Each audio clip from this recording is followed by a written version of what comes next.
Hey guys, it's Christopher Tom here. So we're currently 3 parts into Shane Dawson's series The Mind of Jake Paul, which aims to find out why Jake Paul does the things he does, as well as explore what's going on in his mind. Now on this channel, I gave my take on the first part of Shane Dawson's series about Jake Paul, and since then, quite a lot has happened. The series has been doing serious numbers and getting a lot of praise, which it should. Shane is taking a pretty big risk with this series, and I like how it's been handled so far. However, lately it's been stirring up more controversy, and a lot of people are upset with how it's been handled. Today I want to take a look at some of the criticisms people have of the series so far, evaluate them, and give my personal opinions on where the series is headed. So Shane put up the second part of the series, The Dark Side of Jake Paul, which a lot of people had an issue with. Except this time the point of controversy wasn't because of Shane giving Jake a platform, but instead the controversy was about Shane's presentation of sociopathy and mental health. Contrary to the title, The Dark Side of Jake Paul is a lot less about the dark side of Jake Paul than it is about sociopaths in general. Although a lot of people clicked on The Dark Side of Jake Paul expecting it to be more explicitly related to Jake, there was very little in the video that talked about Jake specifically. In the video, Shane talks to Katie Morton, a licensed therapist who's also a YouTuber. She goes over the characteristics of a sociopath and reads from the DSM-5, which is a tool used by the American Psychiatric Association to help diagnose people. The purpose of this part of the series was basically to provide some background regarding sociopathy, since one of the things that's investigated throughout the series is whether or not Jake Paul is actually a sociopath. However, what people took issue with was Shane's presentation, or more specifically, his editing. A lot of people felt like he was over-dramatizing what was a serious issue. There were also times where the B-roll didn't exactly fit what was being said. For instance, there's a part in the video where it shows something about psychopathy when Shane is actually discussing sociopathy. I want to talk to a psychologist if he is a sociopath. Hey everybody, today I want to talk to you about the word psychopath. In fact, in Shane's video itself,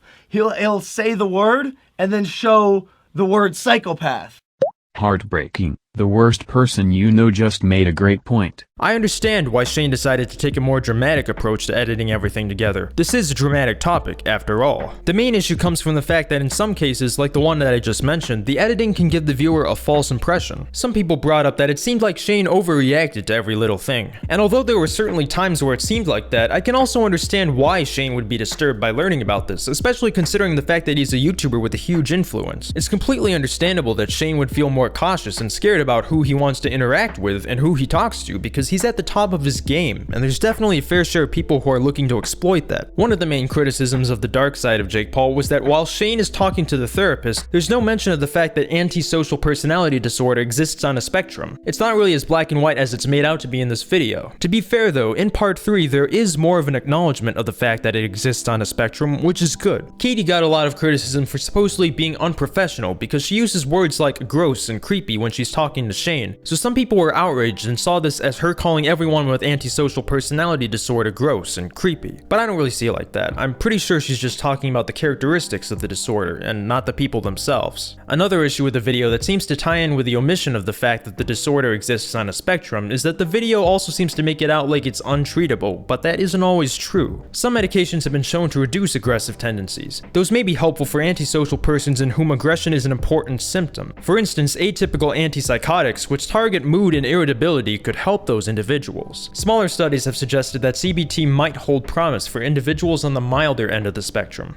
After the video was released, you had a lot of people self-diagnosing and diagnosing each other. However, I don't think you can blame Shane for that. He didn't try to diagnose anybody, and he made it very clear to his audience to not do that. In fact, he even opens up the third part of his series with a very clear disclaimer that you're not supposed to do that. Regarding the whole sociopath controversy, I didn't think Shane's biggest mistake was in anything he said, but rather in how he chose to present the information. For instance, the video is called The Dark Side of Jake Paul, even though the video isn't about Jake Paul at all, it's about sociopaths. But because the video is packaged as The Dark Side of Jake Paul, people got the impression that Shane is trying to label Jake, even if that wasn't his intention. A lot of people were saying that Shane is trying to diagnose Jake as a sociopath, or that he's just throwing around the diagnosis of a sociopath, when Shane didn't do that at all. Shane is trying to see why Jake Paul is the way he is, and that's why he decided to speak to a mental health professional and talk about it. And I understand why Shane chose to title it The Dark Side of Jake Paul, because the entire reason he's doing this at all is because he's doing a series on Jake Paul. Also, in the same way that each Jeffree Star video video had Jeffrey in the title and how each part of the Tanacon series was basically almost the exact same title, it's likely that Shane wants to establish a sense of consistency in how he goes about the series. The main issue with this, as we already know, is that Shane's intentions while presenting this information become clouded as a result. And Shane just came out with the third part of his series, The Family of Jake Paul, which gives some important background about how the Paul brothers were raised, as well as the environment they grew up in. I think Shane has found himself in a difficult position because what people were initially concerned about was that this series might paint the Paul brothers in a more sympathetic or positive light. And The Family of Jake Paul was a very revealing episode because it uncovered a lot of troubling things about the dysfunctional Paul family and how Logan and Jake were raised. A lot of people were concerned that this would turn into the thing they don't want, which is a sympathetic series about Jake Paul. But here's what I think. People need to be able to keep an open mind about this. If Shane does uncover information that could provide context to why Jake is who he is, then people should be receptive to that. And here's another thing. Just because the Paul brothers have done troublesome things doesn't mean that you can't feel sympathy for them or that you can't feel bad for them. You don't have to ignore or excuse the troublesome things they've done in order to sympathize with them or what they have gone through. There's no denying that Jake has done awful and obnoxious things, but at the end of the day, he's still a human being. Compassion for other people's struggles, even if they may not fit our definition of good people, can still go a long way. In fact, I'd say that it's these troubled people who need our compassion and empathy the most.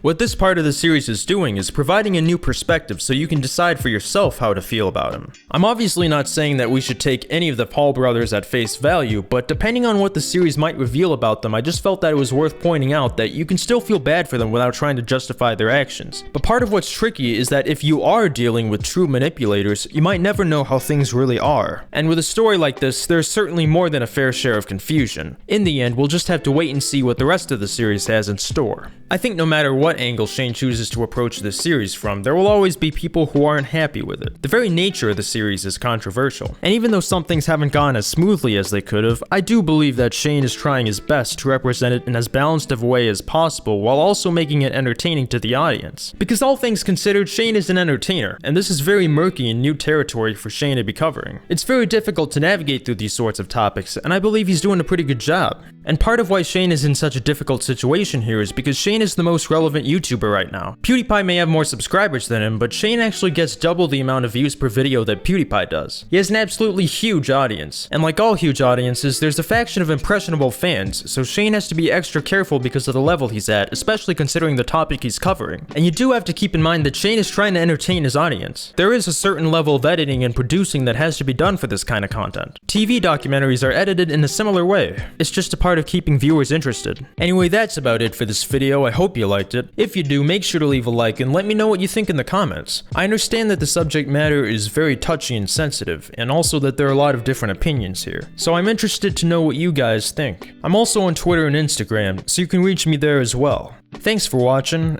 and I'll see you next time.